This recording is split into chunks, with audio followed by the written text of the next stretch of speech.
राधे राधे। आप सभी का स्वागत है देवताओं की कहानी में। आज हम सब गरुड़ पुराण की 16वां अध्याय जिसमें मोक्ष धर्म का वर्णन है वह सुनेंगे।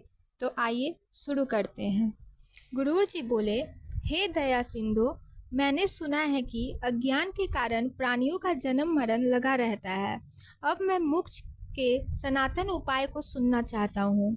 हे देवदेश, हे शरणागत वत्सल, सब दुखों से व्याप्त इस आषाढ़ तथा भयानक संसार में नाना प्रकार की योनियों में अनंत जीव राशि है जो उत्पन्न होते और मरते हैं। इस जन्म मरण के चक्रों का अंत नहीं है। हे भगवान, वे सर्वदा दुख भोगते हैं, उसमें कोई भी सुखी नहीं रहता। हे प्रभु मुक्तिनाथ, इसलिए आप ऐसा उपाय कहें जिससे वे मुक्त हो। तब श्री भगवान कहते हैं, हे गुरु सुनो, तुम जो पूछते हो अब मैं तुमसे वह कहता हूँ जिसके सुनने मात्र से ही नर संसार के अवगमन से मुक्त हो जाते हैं। पर ब्रह्म स्वरूप कला रहित सर्वकर्ता सबके ईश निर्मल उदय शिव हैं। वे स्वयं ज्योति आदि अंत रहित निर्विकार ब्रह्म आदि से भी पूरे निर्गुण सतचित आनंद स्वरूप परमेश्वर हैं। उनके ही अंश का नाम जीव है। जिस प्रकार अग्नि से चिंगारी निकलती है, उसी प्रकार अनादि के फेर में पड़कर उनके शरीर आदि द्वारा उपाधि से जीव अलग होता है। पुण्य तथा पाप रूपी यंत्र से जकड़े रहने से सुख या दुख मिलते रहते हैं। जीव अपने कर्मानुसार प्राप्त हुए शरीर में आयु व भोग उस योनि में भोगते हैं। हे गुरु, फिर अत्यंत सूक्ष्म लिंग शरीर मिलता और यह कर्म मोक्ष होने तक चलता रहता है। जीव क्रमश स्थावर कीड़े पक्षी धार्मिक नर देवता आदि के बाद मोक्ष की प्राप्ति करते हैं। ये कर्मानुसार स्वदेज अंडज अभिदज जरायुज 4 प्रकार के जीव हजारों बार शरीर को धारण करते तथा मरते हैं। अपने पुण्य प्रभाव से मनुष्य योनि में जन्म लेते हैं तथा ज्ञान प्राप्त कर मुक्ति पाते हैं। 84 लाख योनियों में जीवों को जन्म धारण करना पड़ता है। मनुष्य योनि के बिना अन्य योनि में तत्व ज्ञान नहीं होता। लाखों वर्ष संसार में जन्म लेने के बाद यदि पुण्य पक्ष रहा तो जीवों को कभी मनुष्य जन्म से लाभ नहीं हो जाता। इस प्रकार मोक्ष साधन स्वरूप अप्राप्य मनुष्य योनि को प्राप्त कर अपने तारण का उपाय जो नहीं करता, उससे अत्यधिक पापी अन्य कौन होता। श्रेष्ठ मनुष्य योनि उत्तम शरीर और उत्तम वंश में जन्म प्राप्त कर भी जो अपने हित की बात को नहीं सोचे वह ब्रह्मघाती हो जाता है। बिना देह के कोई पुरुषार्थ नहीं कर सकता, इसलिए शरीर रूपी धन की रक्षा कर पुण्य कर्मों का साधन करे। सदा आत्मा की रक्षा करे, क्योंकि आत्मा से ही सब होता है। इसकी रक्षा में यत्न करना चाहिए, क्योंकि जिंदगी बनी रहेगी तो अनेक शुभ अवसर प्राप्त होंगे। गया हुआ गांव खेत संपत्ति मकान आदि फिर मिल जाएगा और शुभ अशुभ कर्म बारंबार होता रहेगा, परंतु दोबारा मनुष्य शरीर फिर नहीं मिलेगा। इसलिए बुद्धिमान व्यक्तियों को उचित है कि वे अपने शरीर की रक्षा के उपाय करते रहें, क्योंकि कोढ़ी रोगी भी मरने आदि की कभी इच्छा नहीं करते हैं। शरीर की रक्षा से धर्म, धर्म से ज्ञान, ज्ञान से ध्यान योग होता है, जिसके द्वारा तुरंत मुक्ति हो सकती है। अहित कार्यों से यदि आत्मा व अपने को न बचाया तो फिर अन्य कौन हितकारी है जो आत्मा को तार देगा। तो मनुष्य इस जन्म में नरक रूपी रोग की औषधि नहीं करेंगे तो पशु आदि योनियों में जाकर नरक व्याधि की दवा क्या करेंगे। वृद्ध अवस्था बाघिन के तुल्य है। आयु फूटे हुए घड़े से जिस प्रकार पानी गिरता है उसी प्रकार है। शत्रुओं की तरह रोग आक्रमण करते हैं, इसलिए मोक्ष देने वाले कर्म करें। जब तक दुख अपना घर नहीं करता, जब तक विपत्ति नहीं आती, जब तक इंद्रियों में विकार नहीं होता, इसके पूर्व ही कर्म का अभ्यास करें, तत्व का अभ्यास करें। घर में आग लगने पर जो कुआं खोदते हो वे दुर्बुद्धि होते हैं। शरीर में बुढ़ापा आने के पहले अनेक कर्मों से संसार में बीतने वाले काल का ज्ञान नहीं होता। यह बड़े आश्चर्य की बात है। प्राणी अपने हित रूपी सुख दुख को नहीं पहचानते। कोई उत्पन्न हो रहा है, कोई मर रहा है, कोई आपत्तिग्रस्त है, कोई कलेश भोग रहा है। ये मोहरूपी सुरा अर्थात शराब के नशे में मस्त हैं, फिर भी उन्हें कुछ भी भय नहीं होता। संपत्ति स्वप्नवत है, विवाह अवस्था पुष्पवत है, आयु बिजली की तरह है। इन बातों को जानकर किसको धैर्य होता है। 100 वर्ष का जीवन भी बहुत थोड़ा है, उसमें भी आधा जीवन सोने तथा आलस्य में व्यतीत हो जाता है। अविष्ट बालपन, रोग, बुढ़ापा आदि में व्यर्थ समाप्त हो जाता है। मोक्ष के साधन में, ब्रह्म चिंतन में, उद्योग रहित शयन कर भय स्थान में विश्वास करने वाले प्राणी हाय क्यों नहीं काल द्वारा मारे जाएं।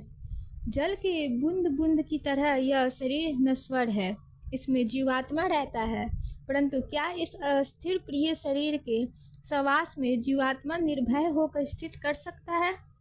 जो अहित करने वाले विषय भोगों को अपना हितैषी माने, अध्रुव प्राणी पदार्थों को अटल माने, अनर्थ में अपनी अभीष्ट सिद्धि माने, ऐसा व्यक्ति मुक्तिदायक आत्मज्ञान नहीं जानते हैं। वे देवामय के फंदे में अपने को फंसा देखकर भी ठोकर खाते हैं, सुनकर भी नहीं समझते, पढ़ने पर भी उन्हें ज्ञान नहीं होता। यह कोई नहीं समझता कि मैं काल रूपी अथवा संसार सागर में मग्न हूँ, जिसमें मृत्यु, रोग, बुढ़ापा आदि ग्रह व्याप्त हैं। जिस प्रकार जल में स्थित कच्चा घड़ा प्रतिपल नष्ट होता रहता है परंतु मालूम नहीं पड़ता, उसी तरह प्रतिक्षण में नष्ट होने वाली आयु भी नहीं पहचानी जा सकती है। कदाचित घेरे में हवा भी बांधी जा सकती है, आकाश का भी खंड खंड किया जा सकता है, लहरों को भी गूंथा जा सकता है, किंतु आयु के ससावत होने में भी आस्था नहीं हो सकती। वह काल भूमि का दहन कर सकता है, मेरु पर्वत को विशीर्ण कर सकता है, समुद्र के जल को सुखा सकता है, तब शरीर का क्या गणना है। मेरे पुत्र, मेरी स्त्री, मेरा धन, मेरे बांधव, ऐसी बातों का प्रलाप करने वाले मनुष्य रूपी बकरे को काल रूपी भेड़िया मार गिराता है। यह काम मैं समाप्त कर चुका, यह अवशिष्ट है, किया हुआ कार्य अभी कुछ बाकी है। ऐसी इच्छा करने वाले को काल अपने फंदे में कर लेता है। जो कल करना है उसको आज करें, जो शाम को करना है उसको प्रातःकाल कर ले, क्योंकि तुमने कितना काम किया और कितना काम बाकी है इस बात का काल इंतजार नहीं करता। मृत्यु रूपी शत्रु को आक्रमण का वृद्धावस्था ने आकर मार्ग बतलाया। असाध्य रोग उसके सैनिक है, इनसे बचाने वाले ईश्वर की शरण में क्यों नहीं जाते। प्राणियों को तृष्णा रूपी सुई से कोच कोच विषय रूपी घी में गिरा राग द्वेष रूपी अग्नि से पका मृत्यु भोजन करती रहती है। यह जगत ही ऐसा है कि जिसमें बालक, जवान, बूढ़ा, गर्भस्थ चाहे जो भी हो, सबको मृत्यु ग्रस लेती है। जब जीव अपने शरीर को ही त्याग कर यमपुरी चला जाता है तो कैसे स्त्री, माता, पुत्र आदि संबंधी कहे जाए। यह संसार दुख का खजाना है, जो इसके प्रपंच में रहते हैं वे ही दुखी होते हैं। जिसने इस संसार का त्याग किया वह सुखी हो गया, अन्य कोई भी कहीं भी सुखी नहीं। अंत अतः संपूर्ण कष्टों को उत्पन्न करने वाले आपत्तियों का खजाना तथा संपूर्ण पापों के आश्रय रूप संसार से मुक्त हो इसे क्षण भर में त्याग दें। लोहे तथा लकड़ी के पासों से जकड़ा हुआ मनुष्य छूट सकता है, किंतु पुत्र, स्त्री रूपी पास से कभी भी प्राणी की मुक्ति नहीं हो सकती। जो मनुष्य जितना प्रेम भाव संबंधियों से बढ़ाता है उसके हृदय में उतने ही दुख रूपी कांटे चुभते हैं। हाय, विषय आहार करने वाले देह स्थिति इंद्रिय रूपी चोर मनुष्य का संपूर्ण धन लूट उनका नाश करते हैं। जिस प्रकार मांस लुब्ध मछली लोहे की कील नहीं देखती, उसी तरह आनंद लुब्ध मनुष्य यम बाधा नहीं देखता। हे गुरु, हित अहित को न जानने वाले सदा कुमारगामी तथा अपना उदर भरने वाले मनुष्य नरक में जाते हैं। आहार, निद्रा, भय, मैथुन ये तो सभी प्राणियों में एक समान है, परंतु ज्ञानी को मनुष्य कहते हैं और ज्ञानहीन को पशु ही कहा जाता है। प्रातः काल का समय मल मूत्र करने में, मध्याह्न का समय खाने पीने में और रात का समय मैथुन निद्रा में मूर्ख लोग नष्ट कर देते हैं। हाय, अज्ञान रूप मोह में पड़कर अपने शरीर, धन, स्त्री, पुत्र आदि में सब प्राणी लगे हुए उत्पन्न होते और मरते हैं। इस कारण सदा आसक्ति का महात्याग करें। यदि सब आसक्ति न छूट सके तो संत महापुरुषों के साथ संगति करने से संसार रूपी रोग की औषधि मिलती है। सत्संग और ज्ञान ये ही दो निर्मल नेत्र हैं। जिस मनुष्य के पास ये दो नहीं हैं वह अंधा है, वह क्यों नहीं कुरासते जाएगा। जो मनुष्य वर्ण और आश्रमों में आचार के निरत हैं परंतु मोक्ष धर्म को नहीं जानते, वे दंभी हैं और व्यर्थ नष्ट हो जाते हैं। कोई क्रिया करने में संलग्न है, कोई व्रत करने में लगे हैं। ऐसे अज्ञानी जन छलियों की तरह विचार करते हैं। जो व्यक्ति नाम मात्र से कर्मकांड में लगे रहते हैं, यज्ञ आदि के विस्तारपूर्ण विधान में लगे रहते हैं, मंत्र उच्चारण होम करने से स्वर्ग मिलता है, ऐसी भावना में रहते हैं। जो मेरी माया से मोहित है वे मूर्ख दिन में एक बार भोजन या उपवास आदि नियमों द्वारा शरीर को सुखाने से मोक्ष मिलता है, ऐसा जानते हैं। अज्ञानियों को शारीरिक दुख से क्या मुक्ति मिल सकती है? बल्मिक के ताड़न से कहीं सर्प मर सकता है? जो प्राणी मस्तक पर जटा का ढेर बढ़ाकर बगल में मृगचर्म दबा विष बनाते हैं वे दाम्भिक हैं। संसार में अज्ञानी पुरुषों की तरह स्वयं भ्रम में हैं तथा अन्य लोगों को भी भ्रम में डालते हैं। सांसारिक सुखों में आसक्त रहने वाले मैं ब्रह्म हूँ ऐसा कहने वाले कर्म और ब्रह्म दोनों मार्गों में भ्रमित पुरुष का अत्यंजयों की तरह त्याग कर देना चाहिए। जिस प्राणी के लिए गृह और वन एक सा है, जो संसार में लज्जाहीन है, दिगंबर हो, वन में गर्दभों के सदृश भ्रमण करते हैं, वे क्या कभी विरक्त हो सकते हैं? मृतिका तथा राखी लगाने से मनुष्य की मुक्ति हो जाए तो कुत्ता भी नित्य मिट्टी राखी में लौटने से मुक्त हो जाएगा। घास पत्ता जलहार तथा वन में रहने मात्र से मुक्ति मिले तो क्या निरंतर वनवासी तृणहार आदि इसमें संलग्न जल का आहार करने वाले सियार, चूहे, हिरण आदि तपस्वी हो सकते हैं? मरने के समय जो प्राणी गंगा आदि तीर पर रहते हैं उनकी मुक्ति होती है। तब गंगा के किनारे बसने वाले मेंढक, मछली आदि की गणना योगियों में होगी, क्योंकि जन्म से लेकर वे जीव मरण पर्यंत तक गंगा के तट पर ही रहते हैं। कंकड़हारी और पृथ्वी जल का पान नहीं करने वाले व्रतियों को मोक्ष मिलता है तो कबूतर सदा कंकड़ खाते हैं। पपीहा कभी भी भूमि का जल नहीं पान करता, तो क्या ये दोनों व्रत धारण करता माने जाएंगे? हे गुरु, कर्म तो लंकोजन कारक है, मोक्ष का तो साक्षात्करण तत्व ज्ञान है। हे गुरु, षड दर्शन रूपी महाकूप में गिरे प्राणी परमार्थ को नहीं जानते, वे पशु हैं तथा पशु बंधन में बंधे हैं।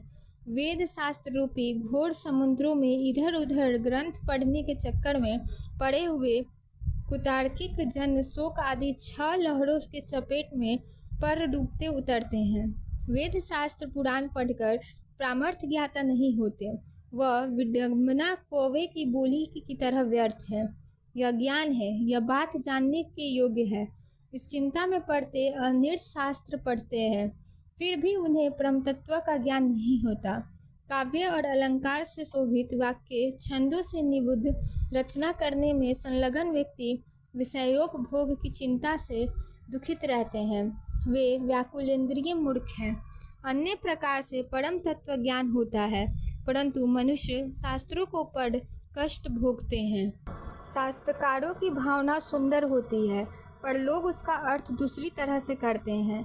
जिनको गुरु उपदेश नहीं मिला वे धृजन अहंकारी हैं, वे स्वयं परम तत्वों का अनुभव नहीं करते, अन्यों को उपस्मादि मुद्रा से ब्रह्मा ज्ञान उपदेश देते हैं। कुछ लोग वेद शास्त्र को पढ़ते हैं, आपस में ज्ञान का एक दूसरे को उपदेश देते हैं।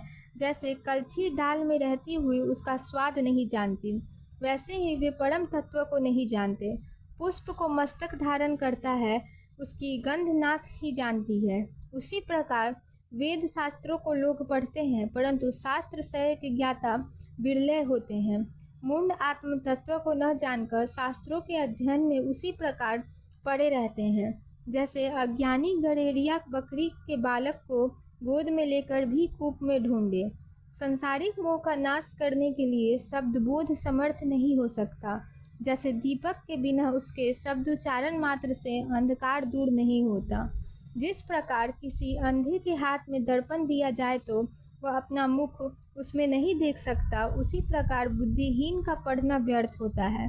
अतः प्रज्ञावानों को तत्वज्ञान का लक्षण कहा गया है। यह जानना, इसको जानना, वह सब सुनने की इच्छा है।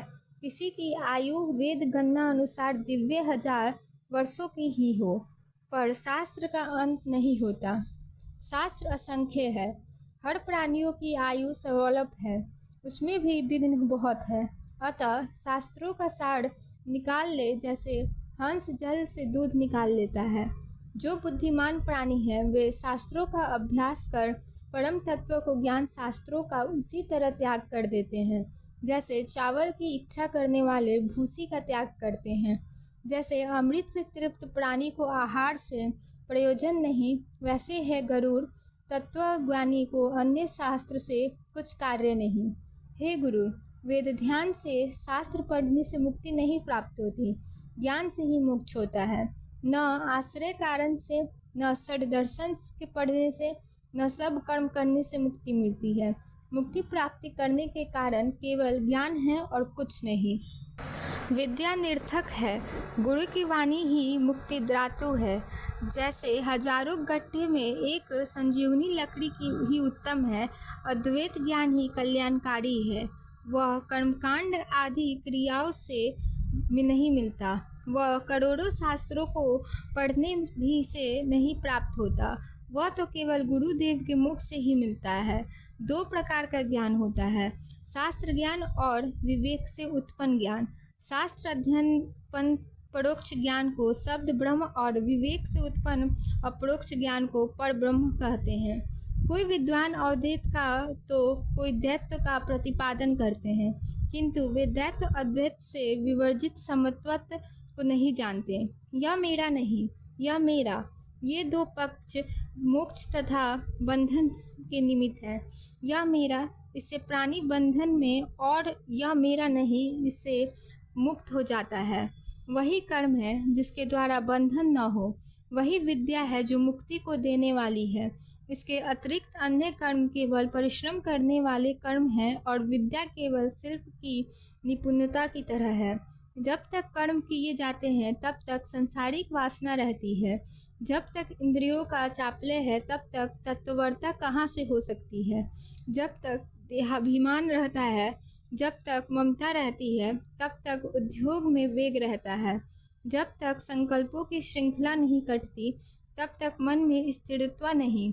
जब तक शास्त्र का चिंतन नहीं, जब तक गुरु की कृपा नहीं, जब तक तत्वज्ञान की कथा कहा, तप व्रत तीर्थ यात्रा जप होम पूजा वेद शास्त्र आगम आदि की कथा जब तक तत्वज्ञान नहीं होता तब तक चलती है। हे गुरु, इसलिए सब प्रयत्न से चाहे किसी भी अवस्था में हो, यदि मुक्ति की इच्छा रखे तो सदा तत्वनिष्ठ बने। आध्यात्मिक, अधिदेविक, अधिभौतिक 3 तापों से संतप्त जीव मोक्ष रूपी वृक्ष का आश्रय लेता है। धर्म और ज्ञान उसका फूल है, स्वर्ग मोक्ष ये फल है। इसलिए श्री गुरु मुख से ज्ञान द्वारा आत्मतत्व को जानना चाहिए, जिससे घोर संसार बंधन से जीव मुक्त हो जाता है। सुनो, तुमको इस समय तत्वज्ञाता का मरणात् कृत्य कहता हूँ, जिसके द्वारा उसको ब्रह्म निर्वाण संगक मोक्ष मिलता है। अंत समय के आ जाने पर निडर हो अनासक्ति रूपी तलवार के शारीरिक सुख की वासना, स्त्री पुत्री पुत्र के प्रति ममता हटा दे। धैर्यशाली पुरुष घर से निकलकर पुण्य तीर्थ जल से स्नान कर पवित्र हो एकांत जगह में विधिवत आसन लगाकर बैठे। अपने मन में शुद्ध त्रिवृत परम ब्रह्माक्षर ओमकार का अभ्यास कर श्वास को रोककर ब्रह्मबीज मंत्र का स्मरण करते हुए मन का निग्रह करे। बुद्धि रूपी सारथी द्वारा मन रूपी लगाम के द्वारा इंद्रियों को विषयों से रोक कर्म के फेर में पड़े हुए मन को बुद्धि द्वारा परब्रह्म चिंतन में लगाए। परम धाम रूप ब्रह्मा, परम पद रूप ब्रह्म में हूँ, ऐसी भावना को निरुपाधि आत्मा में अपने मन द्वारा स्थापित करें। एकाक्षर ब्रह्मा ओमकार का जप तथा मेरे स्मरण करते हुए अपने शरीर को जो तत्वज्ञानी त्यागते हैं उनको उत्तम गति मिलती है। जहाँ ज्ञान वैराग्य से वर्जित दाम्भिक जन नहीं जाते, वहाँ शुद्धिजनों का उत्तम गति मिलती है। मैं इस संबंध में तुमसे कहता हूँ, जो मान तथा मोह से रहित है, जिन्होंने आसक्ति रूप दोष को जीता है, आध्यात्म ज्ञान में जो नित्य स्थिर है, जो निष्काम है और सुख दुख रूपी द्वंद्वों से मुक्त हो गए हैं, ऐसे ज्ञानी पुरुष उस परम पद को पाते हैं।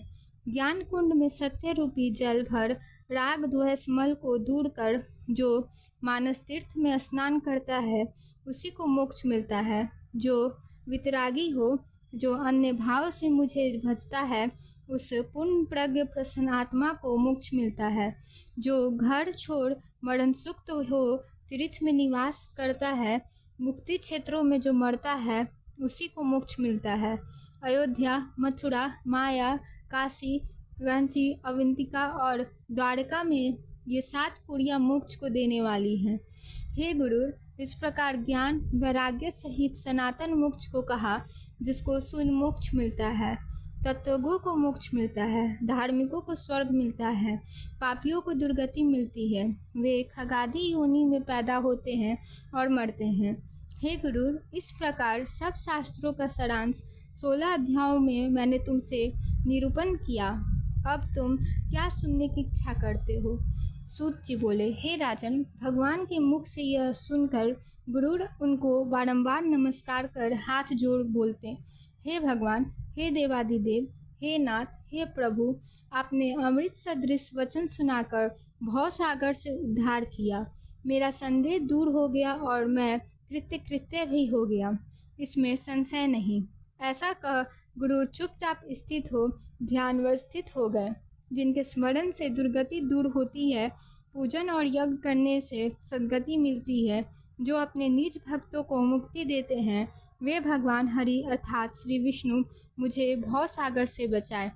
इस प्रकार गुरुर पुराण समाप्त हुआ। तो बोलिए विष्णु भगवान की जय, गुरुर महाराज की जय, सारे देवी देवताओं की